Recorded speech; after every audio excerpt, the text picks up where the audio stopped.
अस्सलाम वालेकुम। इसमें आज हमने कितने पॉइंट्स लिए हैं? 8 पॉइंट्स लिए हैं। और याद रहे तमाम स्टूडेंट्स देखने वाले कि हम एक जैसे टॉपिक्स से एक वीडियो तैयार करते हैं ताकि उसे हर एंगल से हर तरह से आपके सामने कंप्लीट कर दें। तो सबसे पहले एमसीक्यूज है। इसमें आपको क्या बोला हुआ है कि इसमें हमें ax plus B equals to 0 या फिर हमने इसे कहा है 4x plus 3 equals to 0 then dash equation. अब याद आपने ये रखना है कि इस तरह या फिर इस तरह से कोई भी इक्वेशन दी जाए, हमारे पास इक्वेशन 2 टाइप की या 3 टाइप्स की भी होती है। एक लीनियर इक्वेशन और दूसरी क्वाड्रेटिक। लीनियर इक्वेशन का मालूम करने का तरीका ये होता है कि हमारे इक्वेशन के अंदर जो हमें वेरिएबल दिया होता है तो ओरिजिनल वेरिएबल याद रखें x, y, z होते हैं। कई जगह a, b, c भी बन जाते हैं, लेकिन ओरिजिनल वेरिएबल्स यानी कि इक्वेशन के अंदर a, b, c कांस्टेंट की जगह लेते हैं, लेकिन आपके x, y, z original variables कहलाते हैं जो कि कोफिशिएंट या कांस्टेंट को रिप्रेजेंट नहीं कर रहे होते हैं। तो यहाँ पे जैसे x की पावर 1 है तो इसका मतलब है कि ये लीनियर इक्वेशन कहलाएगी। और जैसे कि हमने आगे भी पॉइंट्स लिया हुआ है जैसे ax स्क्वायर। अच्छा, इसकी बात अगर हम करें तो यहाँ पे हमने 2 अंदाज से इसलिए लिख के दिया है कि एक इक्वेशन की स्टैंडर्ड फॉर्म होती है और एक उससे रिलेटेड आपको कोई इक्वेशन बना के दी जाती है। तो ये इसकी स्टैंडर्ड फॉर्म है ax प्लस बी। अब यहाँ पे आपने ये नहीं कहना कि भाई a और b भी वेरिएबल है, इसमें ओरिजिनल वेरिएबल x है और इसकी पावर 1 है और यहाँ पे भी ऐसा ही है। तो इसका मतलब ये हुआ कि इसका आंसर क्या होगा? Linear equation. तो फर्स्ट एमसीक्यू का जो आंसर है वो आपके पास क्या आ जाएगा? Linear equation. तो लीनियर इक्वेशन हमारे पास वो होती है जिसमें उसकी पावर x की या x की जगह y भी हो सकता है 1 हो। अब फौरी तौर पे दूसरी एमसीक्यूज के ऊपर बात करते हैं। बिल्कुल उसी जैसी है लेकिन वहाँ लीनियर है, यहाँ पे क्वाड्रेटिक इक्वेशन है। तो ax square plus bx plus c equals to 0 ये क्वाड्रेटिक इक्वेशन है और ये इसकी स्टैंडर्ड फॉर्म है।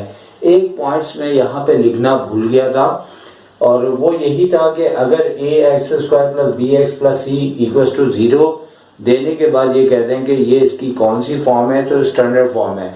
स्टैंडर्ड फॉर्म इस लिहाज से कहलाती है कि x की पावर सबसे बड़ी यानी कि 2 सबसे पहले लिखी जाएगी और उसके बाद x की पावर 1 और लास्ट में x की पावर 0 या दूसरे अल्फाज में सिर्फ कांस्टेंट टर्म।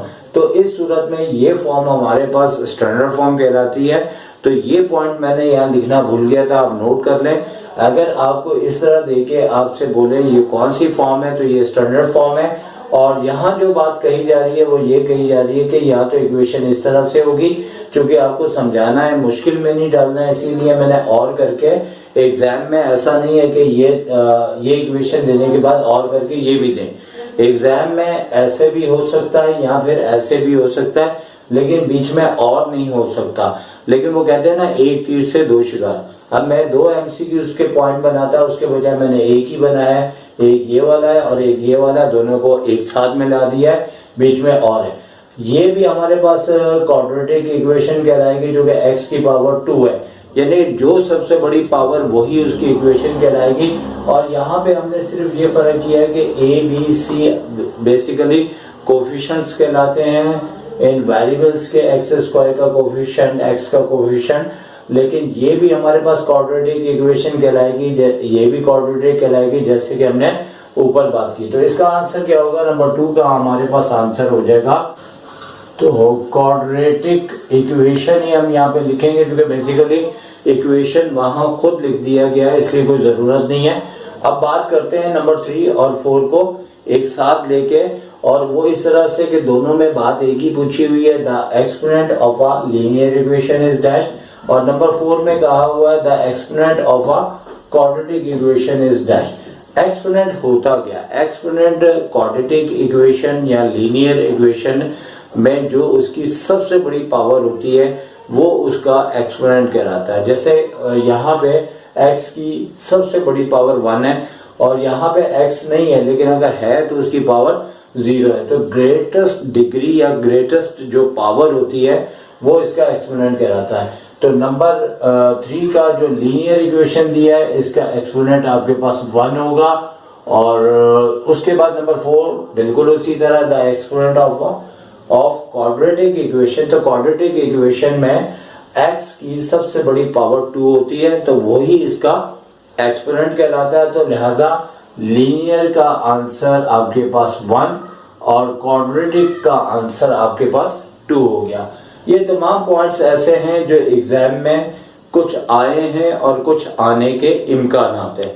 ये एक मुकम्मल तैयारी है, तो तमाम स्टूडेंट ये अच्छी तरह से बात सुन लें कि ये एग्जाम के अगर आखिरी दिनों में आप ये सारी वीडियोस हमारी देखेंगे तो आपको सब मिक्स हो जाएगा। बेहतरीन तैयारी करनी है।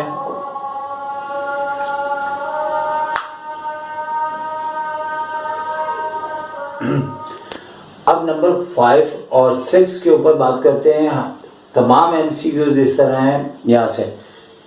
अब नंबर 5 और 6 के ऊपर बात करते हैं और तमाम एमसीक्यूज 2 एमसीक्यूज बिल्कुल एक जैसी हैं और इसीलिए हम आसानी से और कम वक्त में इसको समझ पा रहे हैं।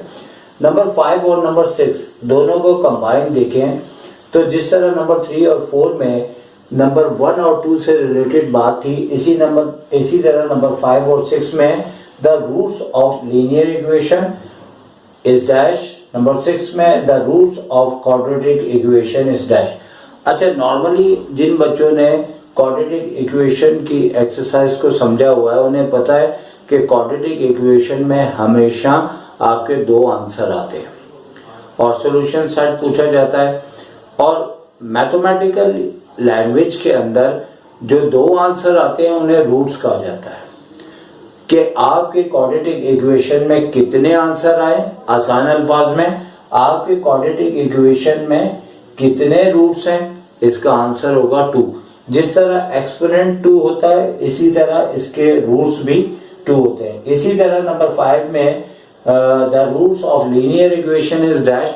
तो लीनियर इक्वेशन का रूट आपके पास 1 होगा और क्वाड्रेटिक का रूट आपका जो है वो 2 होगा। तो बिल्कुल ऊपर की तरह हम डिस्कस कर रहे हैं, 2 पॉइंट्स एक साथ ले रहे हैं। तो नंबर 5 का roots of linear equation is क्या बोला 1 और the roots of quadratic equation is dash. तो यानी कि इसका आंसर 2 आया। अब बात करते हैं नंबर 7 में। तो नंबर 7 के अंदर ये कहा जा रहा है कि क्वाड्रेटिक फॉर्मूला जो कि क्वाड्रेटिक इक्वेशन का है वो कौन सा है।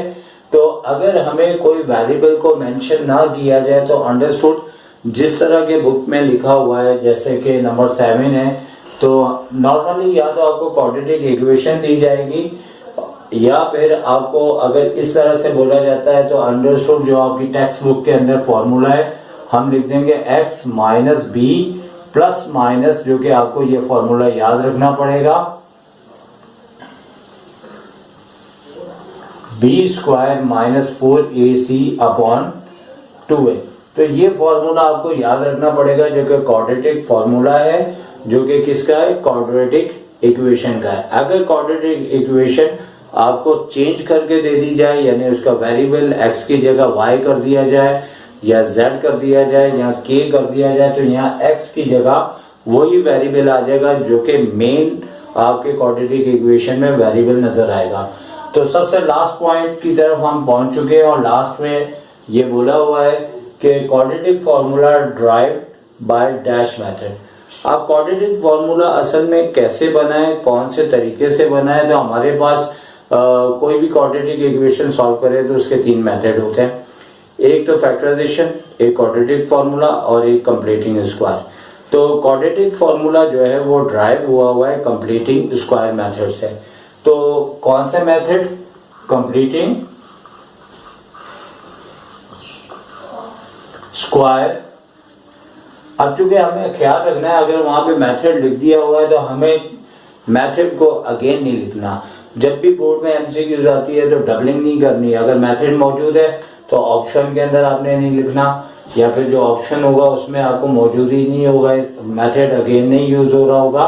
तो इस तरीके से हमारे 8 पॉइंट आज हमने आपकी खिदमत में पेश किए हैं।